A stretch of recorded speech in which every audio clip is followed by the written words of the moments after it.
welcome everybody to another week of the Commanders Film Room, week 13. I'm here joined my guys, Mark and Nick. And gentlemen, it's a great week to have a film breakdown. It's kind of funny. We talked offline about like, hey, what plays are we going to put into the film breakdown this week because there's such great offense going on. The Commanders won 42-19. It was a great breakout game for Washington. And just thank you for joining us, guys. We're here every Tuesday at 4:30 on Eastern, 4:30 p.m. Eastern Standard Time. You can find us on YouTube at the Big Doug and Carmi Show. Please like, subscribe, and comment us. And you could also follow us on X for every single stream on Tuesday. So, gentlemen, great breakout game. Washington needed it. The last three film breakdowns we've had have been losses, ugly losses, poor offensive performances. So it's kind of nice to have something to talk about and be happy about. Let's start off with you, Nick. I got a question to kind of start it all off. You and I talked about it on our last show about Jaden Daniels and how he needs to cook, right? He's a cheat code. He was prolonging drives and basically keeping the offense going. 4 total touchdowns for Jaden Daniels, a pretty big offensive explosion. I'm curious, did you like the way Cliff Kingsbury used him this last week?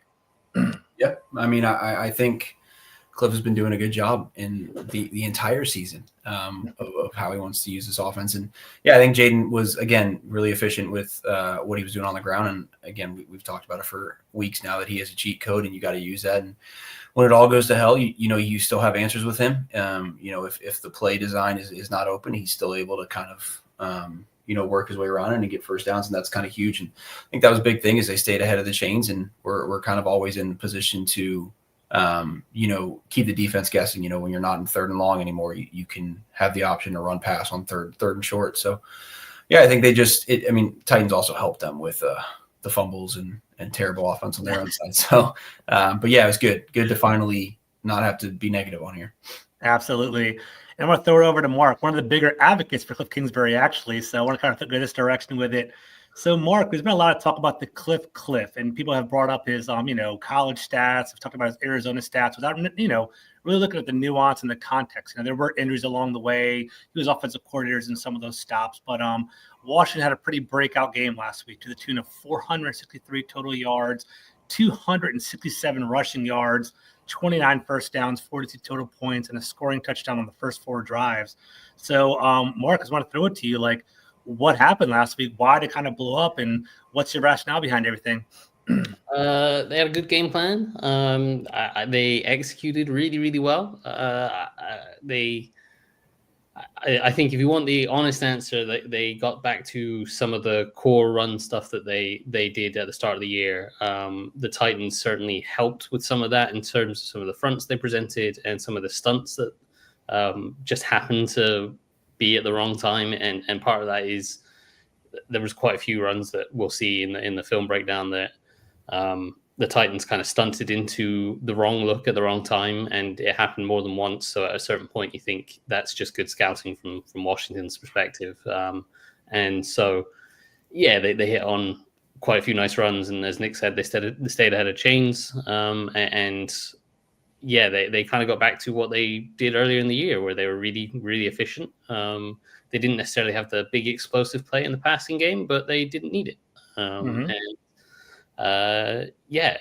I think the play calling from Cliff, that there's been a few questionable things, but the whole idea of the Cliff was in this show for the past few weeks. I've been kind of putting that to bed the whole time, but I think it just goes to show that it wasn't really a thing, and the scheme was still there.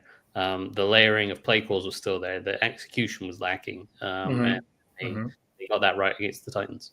Absolutely. And gentlemen, I want to give you guys credit. We've been working together for about 13 weeks now, even going back to the summertime. You guys show me the nuance of the run blocking that the Washington offensive line has with Cliff Kingsbury. And I feel like when Washington's run game is effective, it actually boosts Jaden Daniels' efficiency as well, and he plays very well. I just think over the last 3 weeks against, a stout defensive line by the Steelers and Eagles, maybe poor execution as well, that kind of got them off the track. And I think now going into the Titans game, the run game was effective. It was working in unison. And I think that's why we saw some good production. And there's no coincidence that we're going to focus on the run game that kind of started off right here, right, Mark? So let's pull it up. Yeah. The run game was the real fun part of this game. And we're going to get into some real nerdy stuff. So I love it. It might not necessarily be for everyone, but it's really good fun to watch if you're we can try and dumb it down as best as possible. But well, just starting off, there's a lot of lines on this screen already, so we're gonna have some fun talking through this. So this was their first run of the game. It was the Brian Robinson 40-yard touchdown. It is a scheme that we've talked about a few times this year. It's the GT counter scheme with a read option built into it. For those that don't know, the core of a GT counter scheme is you're pulling both the guard and the tackle, hence GT, and you're running a counter scheme. So the guard's going to come, pull out and kick out the edge defender, and then you're going to have the tackle wrap around and, in theory, block the first linebacker. As we'll see here, he ends up blocking the safety because they block the rest of this so well. So that's the core of the GT counter scheme. And before we get into it, the first thing to point out is this is something that they've run really well throughout the season, but they kind of got away from it the last few weeks. They only ran it once against the Cowboys last week, and I think there was quite a clear emphasis to get back to some of their staple runs, and this is obviously one of them. And they ran it a number of times in this game, but obviously first run of the game, they run this and they hit it beautifully. So the first thing I'll talk about is something that I mentioned at the start. The Titans ran quite a few stunts into run. They kind of ran run blitzes and stunts into the wrong looks, and Washington picked them up, and it ended up making the runs be even more effective. So what we see here is Jeffrey Simmons lined up as a 3 technique between right guard Sam Cosmi and right tackle Cornelius Lucas. Now, they probably thought about targeting this side of the line with the stunt because Lucas hasn't played right tackle all year. He's been playing left tackle. And after the game, Dan Quinn spoke about how Lucas spent the week pulling Sam Cosmi aside after practice and saying, hey, can we get some extra reps in and work on our combination blocks and stuff like that? And it quite clearly pays off here. So this stunt could have been quite troublesome. In the end, it works out beautifully for Washington. So you have Simmons tries to stunt inside to this A gap between Cosmi and Biadish. You have the linebacker then replacing Simmons in the B gap. And then this linebacker on the backside's got to try to loop all the way around to the edge. And how it actually plays out, it could have been disruptive, but how it plays out is Cosmi ends up taking over Simmons, sealing him inside. Lucas quite easily picks up the linebacker, seals him inside. And then John Bates is given a great angle to block this linebacker and create this lane that then the two guys pulling over create the outside kick and create the seal inside. So yeah, we'll run this through. Before you go through it, like speaking of run stunts and run blitzing and stuff, it's very hit or miss. Like you very rarely see this, and it's just kind of like ho-hum. You know, it's kind of easily picked up. Usually, you're either stunting the wrong way and you're screwed, or you're completely blowing up the play. And you're just kind of living on the edge basically there with some of those. Sometimes, you know, you're calling a stunt because you think it's a pass play or whatever. But on this one, it worked out perfectly because, like Mark said, Cosmi and Lucas, they're supposed to go up to that second linebacker with the sleeve there on his arm. But it works out perfectly. Yeah, so just to point that out, on a typical GT counter, you would see Cosmi and Lucas double team this defensive tackle and try to push him back and pick up. One of them would then peel off and pick up this linebacker, and that would leave this linebacker for John Bates. But because they run this stunt, it works out so nicely for them, and then it gives Bates this outstanding angle on this linebacker. So we'll start running it through. So you see that stunt. Cosmi picks up Simmons really well and seals him inside. Lucas picks up the linebacker. And now we can see that we've got Bates expecting to block this linebacker, but actually has this one miles away with tons of angle to go get him. So he'll start climbing up. On the backside here, we've got Allegretti pulling to kick out this edge rusher. And then we've got Coleman pulling and wrapping around. And he should be blocking the first linebacker that's here. But because Bates picks up this linebacker and Lucas picks up this one, he actually gets to pick up a safety. And that kind of tells you why they were able to hit this one so well. But as we run it through, Robinson gets the ball, and you can start seeing the lane appearing here. You can see Lucas and Cosmi have sealed their guys inside. Bates is going to go get that linebacker. Allegretti's kicking out here, and you just need Coleman to run through, pick up that safety, and there's quite a clear lane emerging. That's a nightmare spot to be in as a safety. Like if you're in this position as a safety, you're screwed. There's no good way to play this. You just try to not get killed. And he does his best here to get outside and force this back inside to try to get it to inside towards some help. John Bates gets away with a hold.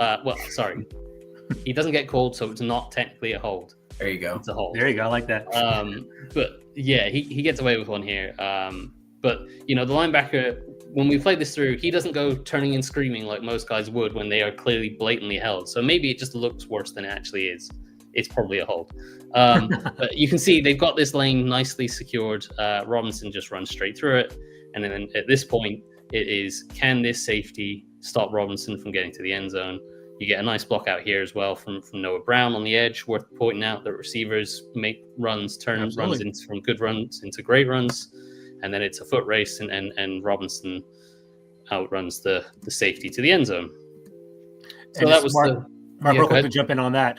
One thing I learned from you guys from doing this film study is it's all about geometry and getting the right kind of numbers, right? So things just worked out perfectly where there was a hat on a hat, an offensive blocker on a defensive blocker, and everyone was accounted for, leaving Brian Robinson with a wide open lane right there. It was perfect. Yeah, if you go back to that first look, just to kind of like talk about, again, sometimes stunts can completely screw you. And the way they had this one run is it works out perfect. Like you said, George, that you then get leverage, and leverage is everything in this game, and leverage and angles are absolutely everything. So the way they're stunting into this, maybe Washington has something that they scouted and they saw that they could kind of take advantage of this sort of thing. And sometimes you just get lucky with the right call against the right defense.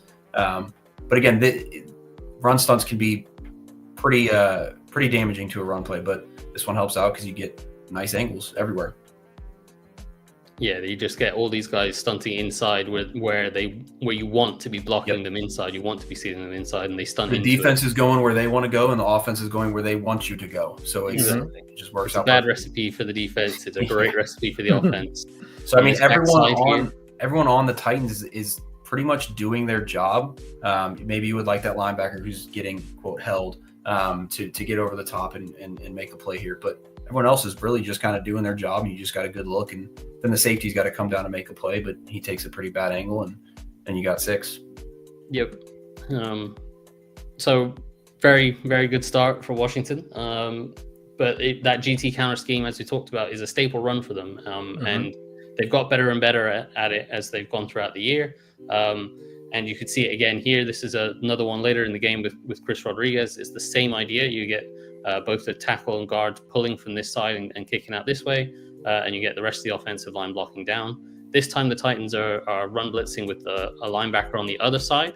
Now this has a potential to be really, really dangerous because he's attacking the B gap where normally you would just be pulling the one guard, and so the left tackle could do what's called a hinge block, where he steps inside, secures that gap while the center gets across, and then he can work back outside to this guy.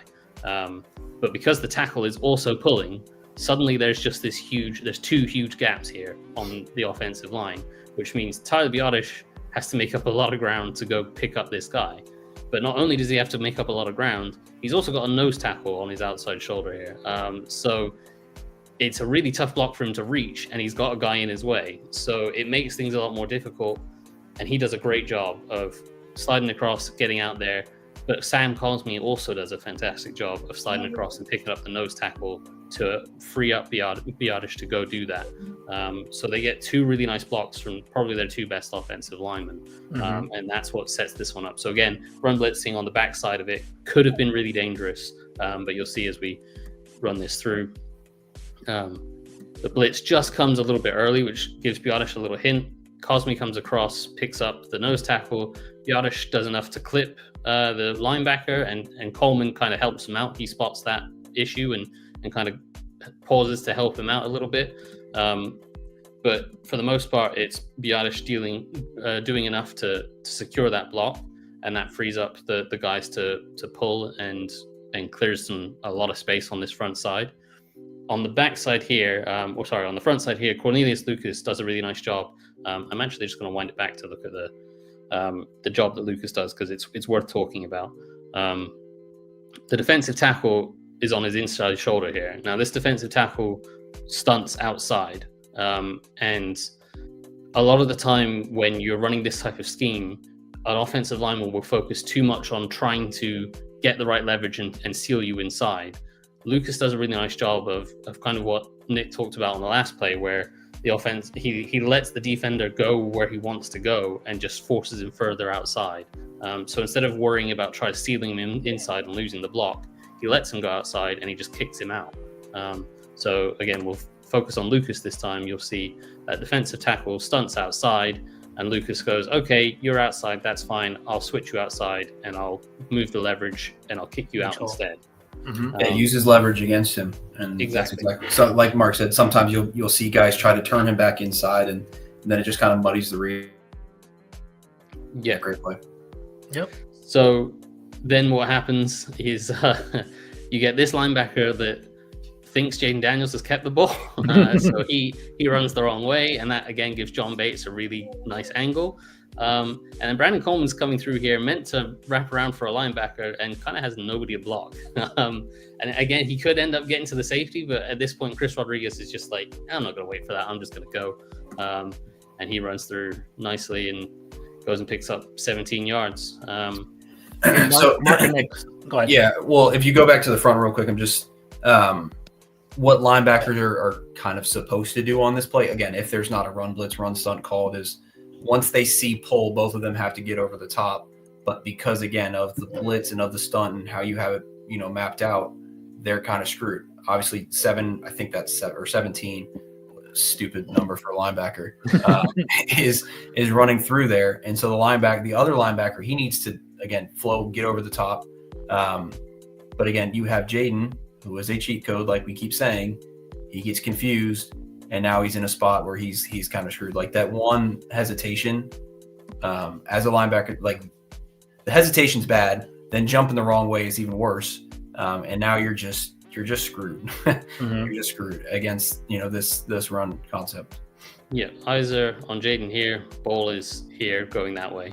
You're in a pretty bad spot at that point. And it's not just the linebacker. Safety's eyes are also watching Jaden out here. So yeah, it's again Jaden being Jaden. The threat of him really helps any run scheme go. Even when it's not necessarily a read option, the threat of it, the guys have always got to be aware of it because it could be a read option, and it just, as you can see, they've got a lot of bodies on this front side, and the Titans do not have a lot of bodies on this front side, and so they hit it, and it's a good run. So quick question for you guys. Sorry to interrupt you. Yeah. Did you guys notice a drastic difference between Scott and Lucas at right tackle over the past 2 weeks? Because I know that was kind of a hot topic. Yes, he was better than Scott. He was different than Wiley. I wouldn't necessarily say he's better than Wiley, because Wiley and Cosme have a really nice rapport, particularly in the run game. Those two pick up some double teams and really get some good movement that kind of goes unnoticed because people don't like Andrew Wiley. But Lucas did a nice job in this game, and you could tell, like, Dan Quinn praised his ability, or praised his work in the week to do extra after practices with Cosme to build up that rapport. And as we talked about in that first play, it clearly played off, and there were other plays where those two passed things off a lot more seamlessly than you would anticipate a guy playing kind of his first time of the year at right tackle. So that was good. But I don't necessarily think it was better than Andrew Wiley has been at right tackle. But yeah, it was better than Trent Scott. Okay, thank you. Right, so we looked at a couple GT counter schemes, and that has been one of their core schemes, and they brought that back this week, and they used it quite a lot. But they didn't just rely on that one scheme. What they did really well early in the year was they had a lot of different diverse run schemes with their gap schemes, and they got to a point where they were a genuine threat to pull any lineman or even a tight end, even a receiver could pull in any direction and block any defensive lineman at any given point. And when you are running the ball well and you have anyone capable of pulling in any direction, suddenly you get these defensive linemen not sure who's going to block them, and that pauses them and makes them have to read at the snap rather than just play. And that has an impact as the game goes on. So while they had their GT counter scheme and their staple run back in, they also had stuff like this, which is their trap scheme, which you might only run once or twice a game. And they ran a few variations of trap in this game.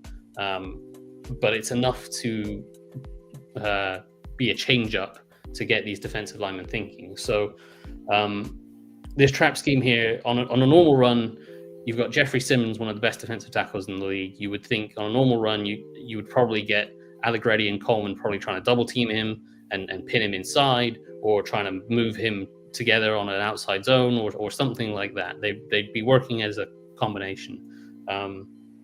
But what they're actually going to do here is they're going to pull Allegretti and he's going to trap the defensive end. And then you're going to get Sam Cosmi pulling from the right side, and he's going to trap Simmons. And Simmons is going to read Allegretti pulling and think, okay, this is a pin pull run to the edge. I'm going to try to get over the top of it. And he's going to feel Brandon Coleman thinking he's pulling him inside. And Coleman's just going to let him lean on him for a moment and then work up to the next level and block the linebacker. And then that's going to cause Simmons to fall over and Cosmi's going to come across. And just to add on top of it, we talked about this motion a few times, particularly with the cliff thing, where we were talking about how there was nothing new in the offense. It had all been figured out. This was a new motion they added in like 4 or 5 weeks ago, and they built some layers on top of it. And this is another new layer of it where you have Brian Robinson line up on one side and he kind of starts motioning out like he's going to swing out to the flat, and then just at the snap he pauses and comes back inside and takes the handoff. And it's a nice little wrinkle onto this play. But the key part here is you're going to see Simmons thinking he's getting pinned inside by Coleman. Coleman's going to let him go and he's going to fall over, and then Cosmi's going to annihilate him.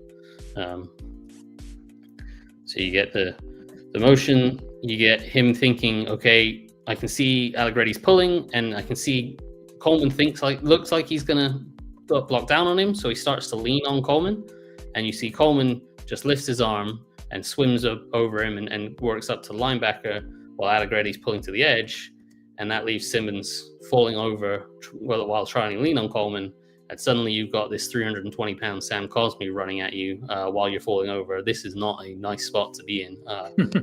I think I would probably have broken many bones if Sam Cosmi was running at me in this kind of spot. And Sam Cosmi kind of just falls on top of him.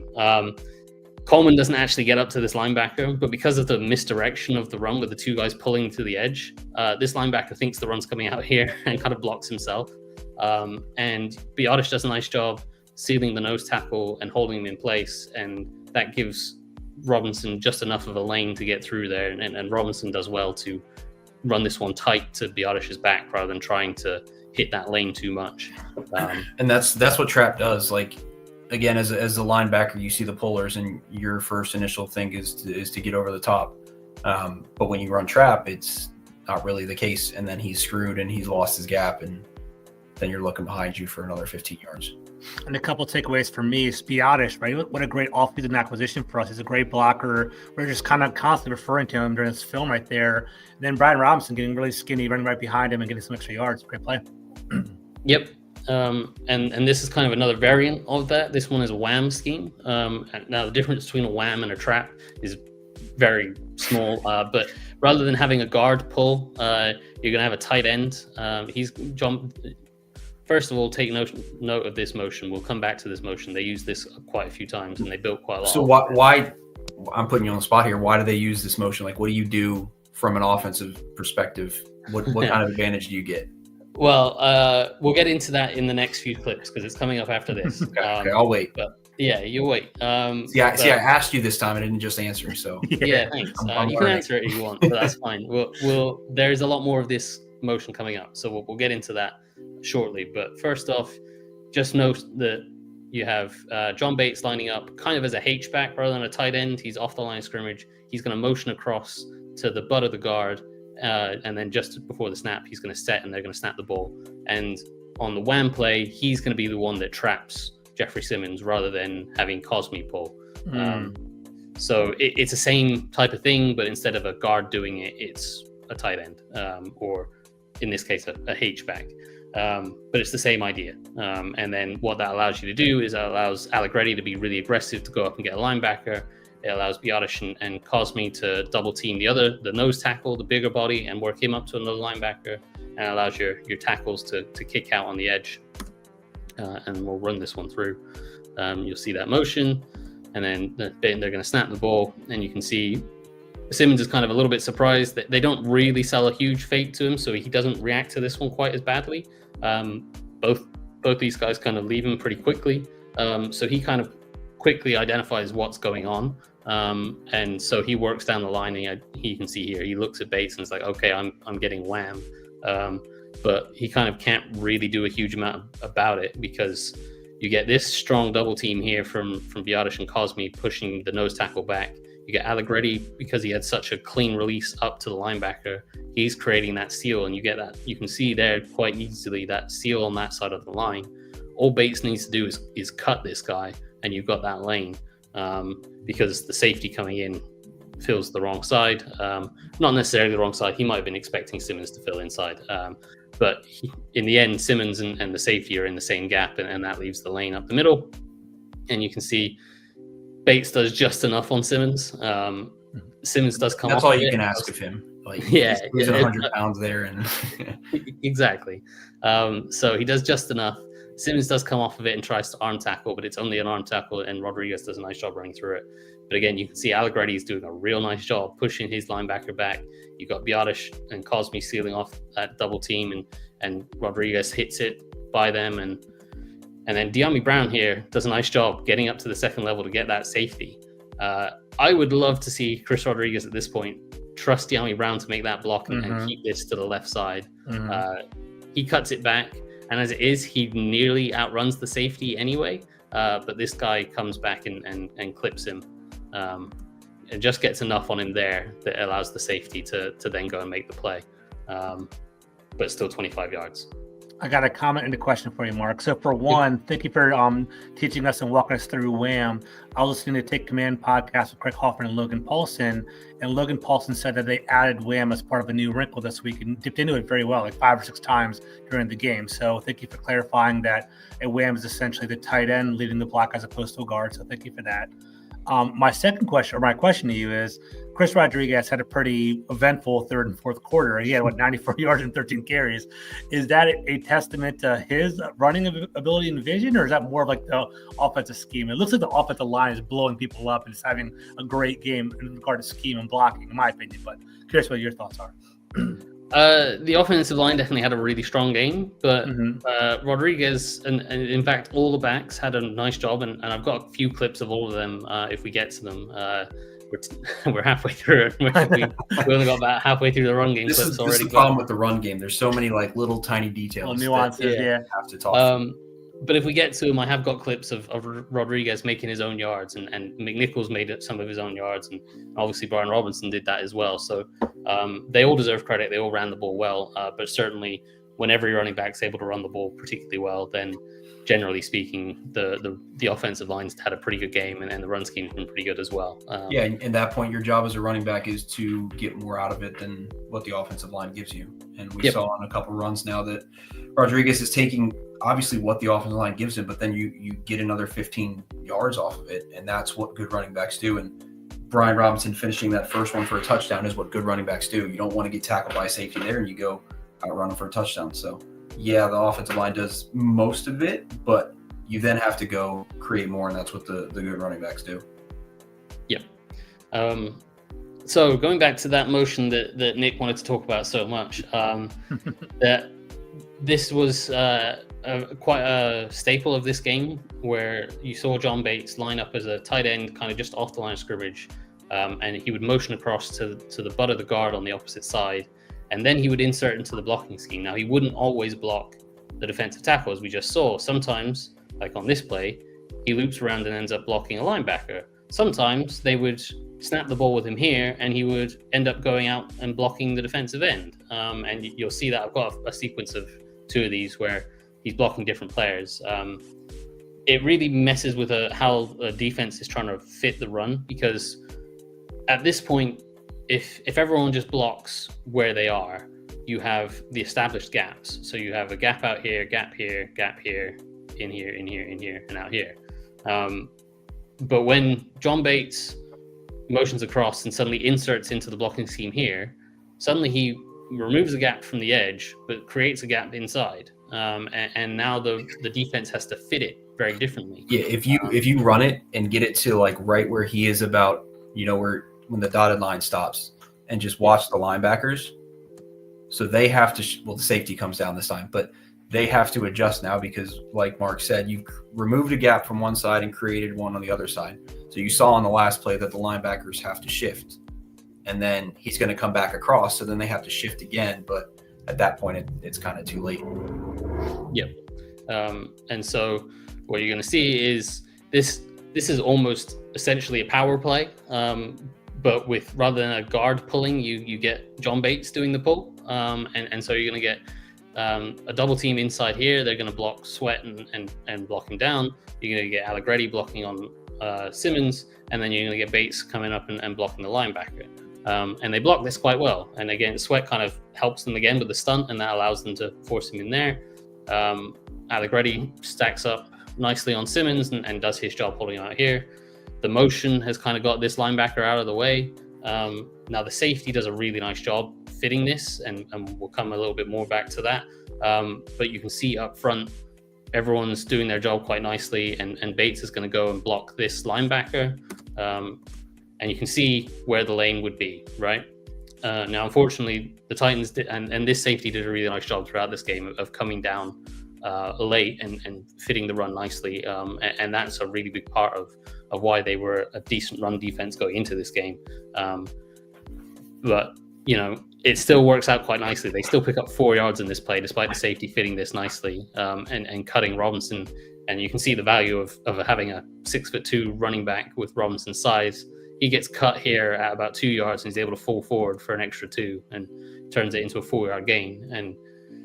But yeah, the point there was to show that was one way that they used John Bates in that motion. We'd already seen him wham a defensive tackle. This time he motioned across and went and blocked the linebacker. And this was the third option that I talked about, where he's going to line up in the exact same position initially, and he's going to motion across to the exact same spot. But this time, instead of pulling back inside or whamming a defensive tackle, he's going to work out to the defensive end. And this would be a much more normal block that you would see a tight end do, where they would motion across and sift across and kick out a defensive end. But when you've seen Bates motion across to this spot a couple of times and then insert inside into the blocking scheme some way, then suddenly it plays into that idea I talked about earlier, where suddenly the defensive linemen are all thinking, okay, which guy is actually going to block me on this play? Is it going to be Bates? Is it going to be one of the tackles? Is it going to be one of the guards? Is it going to be a receiver? Like, who's going to block me? So this just plays into that a little bit more. So again, we see Bates motions across. Safety Jones down on the run fit, and then they're all kind of worrying who's going to block me. And in the end, Bates is going to go and kick out this defensive end. And Robinson's going to be really close to ripping in another nice run. What happens is McCaffrey comes in to try to block this linebacker, and that brings the slot corner inside, and the slot corner makes a nice play. But you can see Allegretti and Coleman get a really nice double team and get some nice movement there. Bjanish does enough on the nose tackle. Cosme kicks out the other guy, and the safety comes into fit, and Robinson does a nice job making a miss, cutting back behind where his guys are. And you can kind of see there's a lane here. You can see the bodies have sealed off the guys inside. Bates has kicked out the edge, and there's a lane there. But unfortunately, that slot corner just comes off late and goes and makes a tackle. If he wasn't there, this could have been quite nice, another big run. As it was, they still got 4 or 5 yards out of it. And then another one, a very similar type of motion, a slightly different look. But again, you're going to see Bates motion across the formation into that same spot, and he's going to again kick out the defensive end. And this is just another creative version. You're going to have Noah Brown acts as a tight end, and he's going to sift across and do the kind of power block where he's going to wrap around for the first blocker here. And we'll just run it through nicely. And again, you see the line that they get here. They pick up all their blocks. Bates is going to go up and get the safety. Brown is going to go up and get the safety. Bates has kicked out the edge. If Lucas can maintain this block a little bit more, Robinson doesn't have to bounce this run a little bit. He can probably just hit that, and it may well be a touchdown. But you can't ask for everything. And Lucas might say, well, you could have cut this up inside. But he bounces it, and they still pick up. I think Robinson got like 14 or 13 on that carry or something like that. So just another way of showing that they use baits in that way quite a few times in this game. I think I counted 10 in my charting where they lined him up and motioned him across into that spot and then had him block in any sort of direction. And it really provides a completely different look every time. And you saw he blocked a defensive tackle on one, he blocked a linebacker on another, he kicked out an edge rusher on a couple. And it just plays into that whole idea that anyone could block anyone on any given play. And it really puts stress on the defensive line. Now, this next sequence also plays into that, and it kind of shows it's more about how the read option can really play with the defensive end's mind. So this is a 2-play sequence. These 2 plays came back to back. They were called one after another. The first play is just a standard inside zone. You get Ben Sinnott in that H-back spot, and he's going to do what we talked about. He's going to do that sift block where he's going to walk back across the line, and he's going to kick out this defensive end. And the idea is you get all these offensive linemen blocking to the right and getting some movement. You get Bates kind of cutting off this backside guy, and that creates a nice lane for McNichols to cut back into. McNichols hits it front side, so it doesn't really work. But the point here is to watch the reaction of this defensive end or edge rusher. You see Sinnott's going to sift back across the line. He's going to be thinking, okay, this is a run. I need to get down the line. I see Sinnott coming, and I can see that he's going to try to kick me out. So he goes and tries to initiate contact, and then they come together, and it's a fine enough block. It's not the most amazing block. It's a unique way to try to block somebody. But he's getting in the way. He's making contact. The point is that he engaged with the defender on that play. And McNichols does a nice job of picking up some yards on that play. On the very next play, they line up in the exact same look, and they show the exact same thing to this defender. But instead of being a normal inside zone run, this time they run a zone read or read option, whatever you want to call it. And they're reading this defensive end. And Sinnott's going to come across what looks like it's going to be that sift block, but he's actually bluffing it, and he's going to arc around him to block whatever defender kind of appears for Jaden Daniels on the edge here. And so this defender on the very last play just saw Sinnott sift across and try to kick him out. So what do you think he's going to do when he sees the same motion? He's going to crash down inside and try to do the exact same thing. And that's exactly what he sees. He comes in. He's not even really looking at the backfield here. His eyes are on Sinnott. You can see Sinnott's coming back for him. And he comes down, and he's thinking, oh, God, I've got to pick up this block and knock him back and stop that cutback. And at this point, he just about realizes, oh, Sinnott's not actually blocking me. I might be in trouble. And Sinnott kind of just arcs around him, and he tries to slow him down. It's almost a hold at this point. But it's quite a clear pull read for Jaden Daniels. So Daniels pulls it from McNichols and carries it around the edge. And at this point, you're in no man's land as a defensive end. You're not going to catch Jaden Daniels. Sinnott's going to be out as a lead blocker. And the cameraman doesn't know where the ball is. He eventually catches up. You also want to see who else doesn't know where the ball is. If you go back. About half the defense, really. Yeah, and the corner as well, the wide corner. We showed on those other plays where when McCaffrey came down to crack, I don't know who that is here, but you're supposed to crack replace, which means you take that person's gap, but you can watch the guy there with the black sleeves. He is on the complete opposite side of the field by the time Jaden passes him. So yeah, he's reading. He thinks this is the run this way. He is still reading it. He never stopped reading that run. The defense is going this way. He's still going that way. He's still going that way. And Jaden Daniels is out here. But the point was to build on what I've been talking about this whole time is that it's when these runs are executed so well and you layer them on top of each other, it becomes really, really hard as a defensive lineman to know who's going to block you and like what the right thing to do is, because in a normal game with not a running threat at a quarterback, that sift block from Ben Sinnott is the kind of thing you see from every team on a typical inside zone or split zone run. And he does the right thing, crash down into it, collapse the line down, and squeeze the block so that they don't create that lane. But when you've got this read option threat, suddenly you get the same trigger, and he tries to trigger on it, and suddenly he's wrong, and Jaden Daniels is running behind him for 15, 20 yards. We talked about it. We talked about it for weeks before this. Like, even when you're right on defense, you're wrong because of Jaden Daniels, and he was right, but he was wrong, and you're just screwed. I was going to say, too, I don't know if it's the exact same play, but I feel like I saw deja vu basically from the Cowboys touchdown run last week, where they kind of had that edge rusher on the island, and there's a stiff block by Sinner to turn the corner. So it was a great play. Yep. So that was the run game scheme stuff that I thought was really good. That they got back to some of their core schemes, like the GT counter stuff, and then they mixed in the change ups with the traps and the whams. And they built in some new layers with that Bates motion, and they built up that identity that worked so well from them early in the year, where any lineman or any tight end, any blocker could pull from any position and block anyone at any given time. And that makes things really hard from a defensive perspective, trying to anticipate where the block is coming from.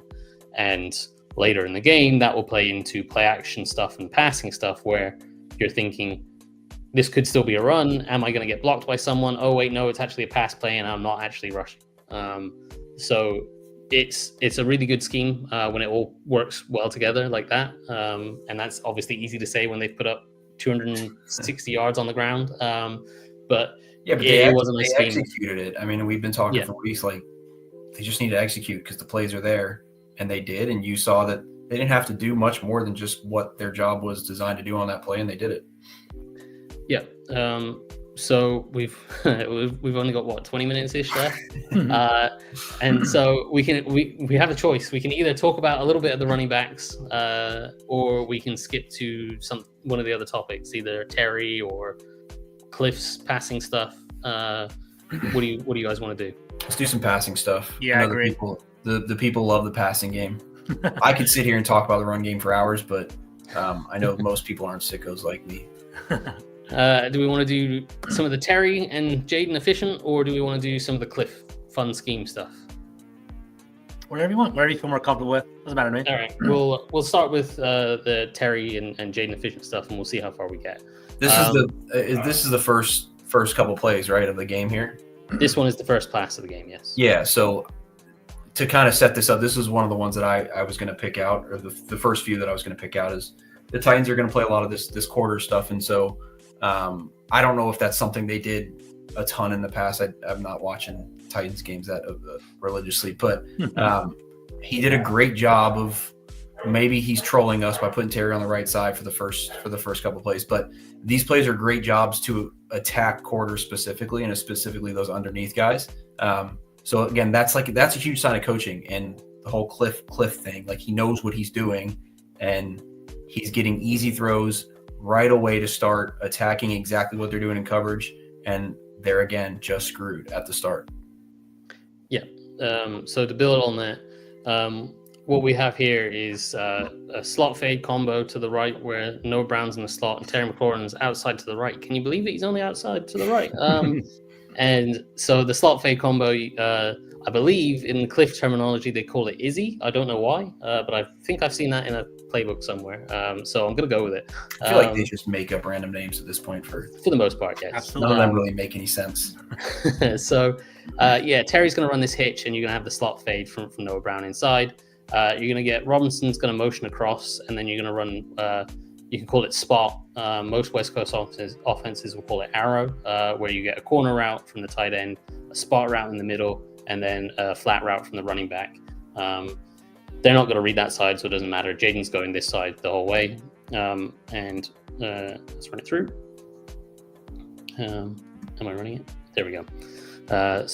Motion Robinson across.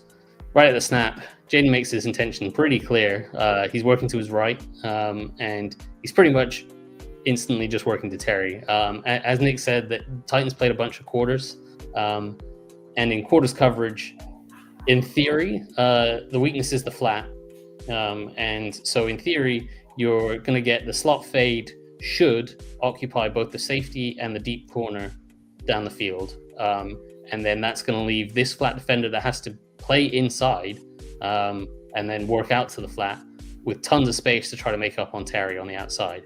So it's a nice scheme against quarters when you're expecting quarters, and it's a quite easy, quick hitch, and he gets it. A little bit of a high ball, but we'll let him go with that. But you'll see there's... It forces Terry to use his hands instead of his forearms. I knew you were going to say that, actually. So, and you just see the space that they have, because again, that slot fade occupies that corner and that safety as is designed by the scheme, and that leaves this underneath flat defender that has to play inside because of the way the scheme is built. It leaves Terry in tons of space, and so Terry's able to catch the ball and get up the field.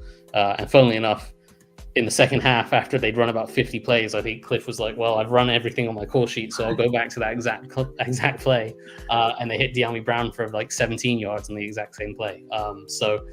But yeah, playing on that theme of McLaurin, they did quite clearly make an emphasis to put him in the primary spots for most plays, certainly early on in the game. And that's not necessarily something they've done this year. They've probably more kept him in where his role is meant to be, so that they can go more up tempo. We've talked about why they do that before, but it is to go to up tempo and be able to line up quickly and snap the ball. But in this game, they were willing to sacrifice a bit of that to move Terry around and get him in the primary spots on specific concepts in specific situations. So like we saw on that first play of the game, he was in that primary spot for where they knew they were going to attack a quarters coverage. Here it's 3rd and 2, and they're running this missile concept. I've talked about this one before. It's 3 receivers. They're all running in-breaking routes at different depths. And the idea is you read it in to out, and the first guy, if he's not open, he's going to take defenders with him and open up a window for the second guy. If that's not open, he's going to take more defenders with him and open up a window for the third guy. You've got McLaurin in the slot as the middle guy here, so Ertz is going to take defenders away from him, and that's going to open up a window for McLaurin. Normally McLaurin would be outside, but he's in the slot here. And again, it's to get him this look where he's winning quicker than another slot receiver would, rather than being outside here and having to wait for the third route in the progression. You could argue he could just hit this straight away in the middle, but he waits for the second route. He hits Terry, and Terry goes and picks up a first down. Nice, easy conversion on 3rd and 2. Another one here that is another one that's a good design to attack the kind of coverages that they were seeing. You get a bunch set here, and Zacchaeus is going to motion across, and he's going to run a wheel route. We don't really care about that. The important part here is we get a stick concept. It's Zach Ertz and Terry McLaurin. McLaurin's going to run the kind of stick route, and Ertz is going to run out to the flat. And what you're going to see is actually quite quick, nice processing from Jaden Daniels. So I'll just run this through and get to the point where I've drawn on. Here. So at the point of kind of the top of his drop where he's trying to make a decision on where to throw the ball, a lot of quarterbacks would see this look and see, okay, Terry's actually covered by this defender here. I'll just throw this ball out to the flat. But Jaden understands that this is actually a quarters coverage. This guy is responsible for the flat, so he's actually trying to get outside to the flat. And the space, if I just wait a second, is actually going to be here. And you can see that corner out here is off and playing really, really soft. He's not ready to break on the ball at all. So you can see that the actual space here, yeah, you could throw that outside and you probably still pick up a decent gain because there's a bit of yards for this defender to make up. But the space is actually going to be here because that defender is sprinting outside to try to get to Ertz. So Jaden Daniels quickly decides to come back inside to Terry. And again, when Terry's catching the ball, look at that space that he's got inside. He's at that first down marker, so it's quite an easy first down conversion, and he's able to run after the catch and pick up more. Hey, Mark, were the Titans playing like the quarters coverage quite often in this game? I feel like they're like showing a lot of respect to Washington. I feel like a quarters coverage is more of like a passive zone defense, but like, we don't necessarily have like game breakers taking over the top. Was that something common throughout the game? It's a pretty common coverage now. Okay. Like you've heard for the past couple of years now, too high defenses and all that sort of stuff. Mm-hmm. And the way you counteract that is these short passes. It's boring. It's not as fun as, the deep, fun, long passes that we like to see, but that's how you have to attack quarters because they are essentially taking a guy from the underneath and putting him farther back deep. So the weaknesses are now those underneath zones. And I think they did a really good job of attacking that. Again, it's not fun. It's not the most pleasing thing to watch in the world, but they had to do that same thing against the Eagles because the Eagles play a ton of quarters. It's just a very popular coverage right now. And I guess that's what the Titans kind of base out of, really. Yep. Here we have Terry McLaurin's first touchdown. 3rd and 2. Terry McLaurin to the right again. What about that? And we're going to go run heavy personnel, 3 tight ends in the game. We're going to go with it's very nearly Spider 2 Y banana, which everyone loves from John Gruden's fame. Absolutely. They don't have the Y banana. The tight end runs a shallow rather than the banana route. But Spider 2 Y shallow. Same thing. Exactly.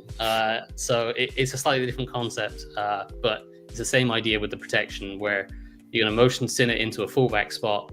He's going to bluff blocking the edge and work out to the flat, and the back's going to pick up his block on the edge. And the idea is to get him out into the flat wide open for a nice, easy 2-yard gain to pick up the first down. Titans cover it very well, and so Jaden has to work somewhere else, and we'll see that as we run it through here. Again, you get that motion. You bluff this block. This defender's thinking, oh, Sinnott's going to block me and it's a run. But actually, Sinnott works out, and now Robinson has a nice, easy block. But they drop into zone coverage, and this guy plays it well. And then that kind of takes away the option for Ben Sinnott. So that route's dead. Jaden Daniels has to come back to something else. He comes back across, and the first thing he wants to do is hit that shallow cross. Now, they have a shallow cross concept where, as we talked about, Bates runs the shallow, and you have, I think this is Zach Ertz on the backside running a kind of deep hook. And I think he just wants to hit the shallow cross underneath the hook, but it's not there. Titans pass it off quite well. But the protection is good. So he has all day to sit in the pocket. He doesn't have to panic, and he can work around and try to find someone. And that's when he spots this route from Terry, where he's just kind of meandered across the field, works underneath Ertz and doesn't get passed off. This guy tries to pass him off, but there's no one to pass him off to. And Terry runs into a nice void in the coverage, and Jaden sees him and lofts a nice ball out there, and it's a touchdown. And again, forces him to use his hands rather than his arms. That was a great throw too, by the way. His third progression, right? He basically had the tight end in the slot, someone coming across the middle, neglected both of those, and took a third option and scored a touchdown. It was a great play, good maturity by Jaden Daniels. Yep. This one was another really nice play by Jaden. You've got just a little rub concept. They ran this a couple times in this game. With this point, it's McCaffrey in the slot and McLaurin outside to the left. Oh no, what's he going to do? And he runs this now slant run, trying to get a rub. But kind of what happens is there is no need for the rub because the slot corner blitzes. But Jaden does a really nice job, and the end zone angle is the best view of this. Where this corner comes free off the edge. Jaden sees him immediately because he's working this side, wanting to hit McLaurin on the slant anyway. And rather than panicking and thinking, oh God, I got a free rusher, what am I going to do? Do I scramble around? Do I look the other side? He just dropped his arm angle and throws an absolute dime to Terry. And you'll see it from the broadcast angle had the best one, but this is the best angle I can get from the old 22. You can see he just kind of drops his arm angle, sides arms it around this free corner, and he gets it perfectly out in front of Terry to go make the catch and get. Yeah, when I saw that replay, I was very pleasantly surprised because I don't think I've ever seen him drop the arm angle before like that. He did it on a very similar throw to Terry earlier this year for a touchdown. A very, very similar play. But yeah, it's not something he did a ton in college. It's not like he was Caleb Williams that does it for fun. That's a unique thing for him. So, and we got 5 minutes, so we can get into a little bit of the Cliff stuff. So this is last week against the Cowboys. I think everyone really liked this play. You fake a little toss to the running back. You pull, on this occasion, Tyler Biotish to the edge, and you're going to have John Bates sneak in behind the linebackers that are all going to bite on the run fake, and he's going to run this kind of crossing route over the middle. And you're going to see you fake that toss, you pull Biotish, quite heavy run keys for these linebackers. You're going to see them all bite up really heavy on that. and that's going to create this nice big void in the middle of the field for John Bates. Oh God, I remember this play now. Oh, Yeah. geez, yeah. Lovely design. Gets Great Bates design. Hey, Yeah. again, that's what we're talking about though, like execution. Like Yeah. it's different this week, and that's the And thing. unfortunately, Bates fumbles the ball at the end of it. But You could have skipped that part, but the important part was the design was there. It was really nice. And I was talked the previous few weeks when Washington was losing that Cliff was still adding new layers on things and bringing new stuff to the offense. He wasn't just running the same plays over and over again. He was adding new layers. And this is more proof of it. And this is another new layer. So you get the same toss fake. This time, instead of Biotish pulling, you get Allegretti pulling, but it's the same idea. You're faking the toss play to the edge. You've got 2 tight ends this time, so it's a slightly different look. But John Bates is still going to run that crossing route. And the difference here is you're going to have Zach Ertz involved. And Ertz is going to kind of work outside and bluff that he's kind of blocking this toss play, and then he's going to run up the seam. And so this time, instead of trusting John Bates, which they could, I mean, there's a lot of space there. He could throw that. But he's also got a linebacker driving down on Robinson in the flat. A safety, I think, that's got a little bit too nosy on the run fake, and a ton of space up the seam for Zach Ertz. So this is the right throw.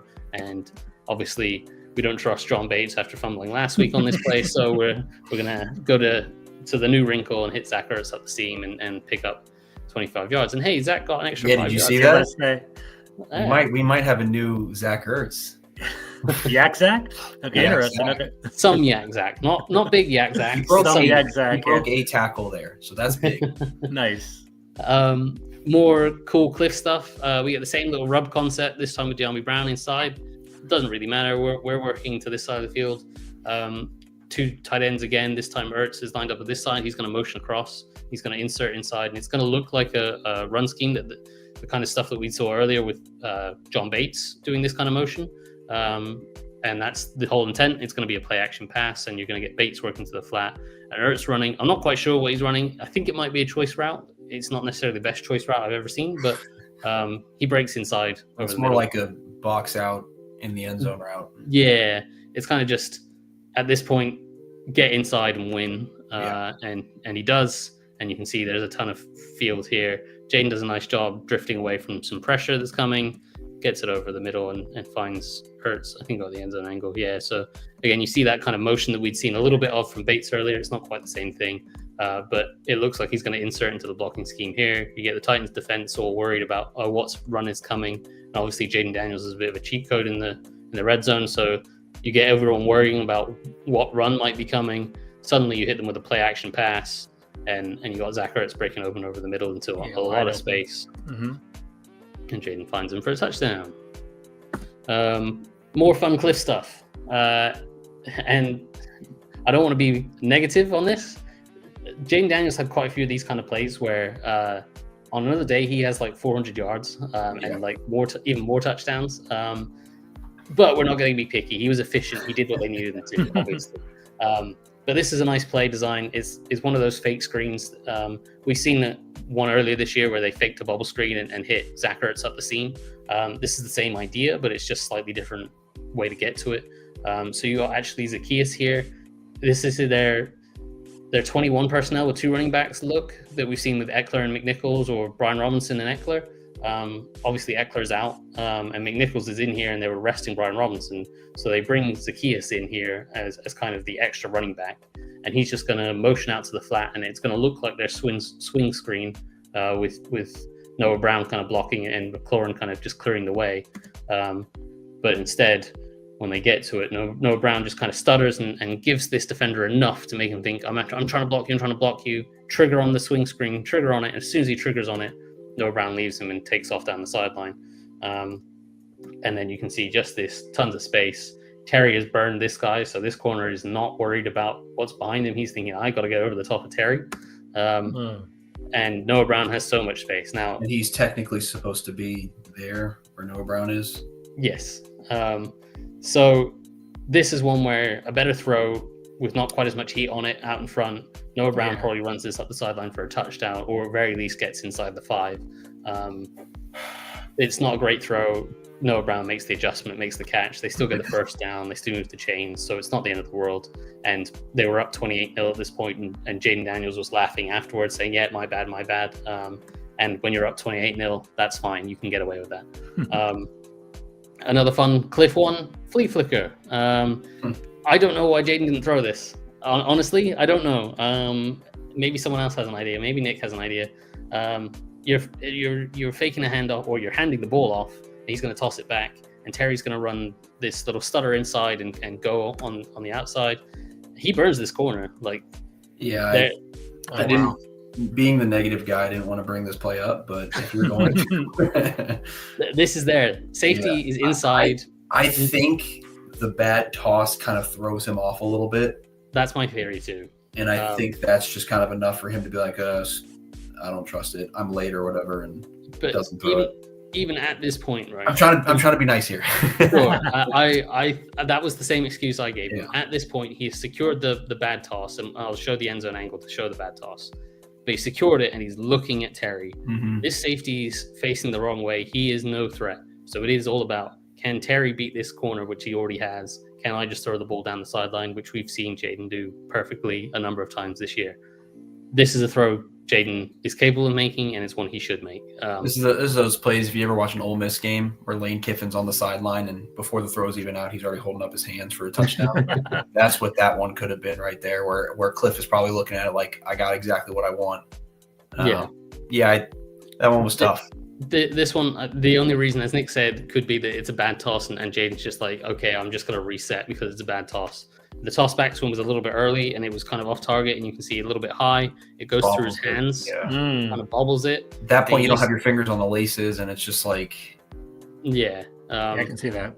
But you can see he kind of very quickly, once he gets himself reset, is like, okay, I'm just not worried about that deep shot. I'm coming back to my check downs on the other side of the field, and he still finds a positive play, so you can't be too mad at him. But it was a thing. Another cool one. 3rd and short, you're going to motion in Terry, and he's going to look like he's going to crack the guy on the edge, and you're going to run a bootleg. Well, first it's going to look like a run, then it's going to turn into a bootleg, and then you're going to throw it late to Terry. Another 3rd and short. This also could have been a touchdown, possibly. Yes, another one there. Jaden could have. They put up 40 points and probably could have had more. So this one, I do wonder whether Jaden just has the option just to keep this. He probably does, but this corner kind of bites up on it and leaves Terry wide open. So Jaden late kind of makes that decision to throw. You'll see from the end zone angle, it's just... You see him there, if you go back real quick, he kind of like kicks the dirt, like he's kind of pissed at himself a little bit. Oh, yeah, you can see that from the end zone angle a little bit better. He's like, yeah, I could have made this. And there it is. Yeah. You'll see it from the end zone angle too. As he rolls out on this bootleg. Nice scheme, nice design, wide open. It's if you could put this out in front, it's can this safety stop Terry getting in the end zone, and you back Terry in those situations, just underthrows it, and you can see he kind of just kicks the dirt and he's like, I missed a chance there. But they got the conversion. And then, I think this is the last one. And I know this one is just, this isn't Cliff, this isn't any, this is just special athlete. I know we're over time, but we'll do one last play. And so this is one where Cliff designs quite a nice play. It doesn't quite work for him. You've got an unbalanced line here. You've got your 2 tight ends to this side. John Bates is playing right tackle. Cornelius Lucas has gone over to play tight end outside the left tackle. And you're going to fake the handoff inside, and you've got basically trying to rub a little rub route with Noah Brown running a corner. He's trying to get on this defender to let Ertz work out to the flat completely free. Doesn't quite work out for them that way. Defense plays it well. This defender reads what's happening and doesn't bite on the run fake inside. He goes over the top and he gets in a good position. And this defender on the edge out here kind of stops Jaden running away. Suddenly the play is bust. And it's like, for a lot of offensive coordinators, it's like, well, it was a decent design. It didn't quite work out. It happens. When you have Jaden Daniels, you have your cheat code. So you can kind of just say, well, I'll just put in the cheat code for this one. I'm just going to let Jaden Daniels go and make the entire Titans defense miss. And the run from this angle is just kind of incredible. He cuts back inside of like 3 defenders and then back outside of 4. Wow. Whole team. So that's your cheat code, Jaden Daniels. So, Cliff Kingsbury can be the best offensive coordinator in the world. He's not, but he could be. And sometimes plays are going to go wrong. And when plays go wrong, you have Jaden Daniels. Absolutely. Gentlemen, thank you as always. It's a great breakdown. Thank you to 461 people that watch us live on this show. Please let us know what you guys want us to do next week. We're going to talk offline, see if we're going to have a film breakdown next week. But, if you guys are curious for our top 10 plays or anything you would like to watch, please let us, me, Mark, or Nick know to kind of break that down for our next film breakdown. The week afterwards, we have the Saints game. I love to see some Marcus Lattimore get out there and see some game film there. It'd be fantastic. And Mark, I'll throw it to you one last thing, or Nick, how do you want to wrap up? How do you want to summarize what we just kind of watched today?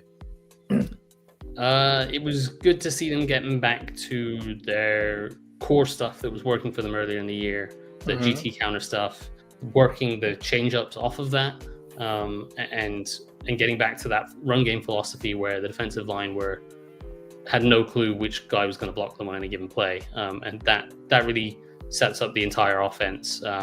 They didn't really get into a ton of their play action stuff because they didn't need to, but in future weeks, if they can build off of what they've done in this game, they can get into play action stuff, and that could be even more deadly if Jaden can hit the couple of throws that they give him. Yeah, I mean, I would just have to say execution. I mean, I think you finally saw where we're not starting this out with missed block here, missed read here, or whatever, and that's the key to the NFL, really. I mean, every coordinator is going to be able to scheme guys open at times, but you still have to go out there and execute, and I think they did for the first time in a couple weeks. And the one positive I took away is that there's still meat on the bone, right? So we saw Jaden Daniels, he's executing, he's making plays, but there were some other plays still to be made. And I think what Mark's kind of 50 easily. There you go, 50. That'd been fantastic. 50 points on the board. But I think what Mark kind of showed us was that Cliff Kingsbury is layering the offense. I think Jaden Daniels is becoming more and more comfortable, and that's going to lead to a great progression over the next couple of weeks, even the next year. So I love seeing that with Jaden Daniels. So, gentlemen, thank you as always. I learned a lot. Thank you for everyone that watched us. We're here every Tuesday at 4:30 p.m. Eastern Standard Time. You can also find us on YouTube. Have a great weekend, guys. Talk to you guys soon. Peace.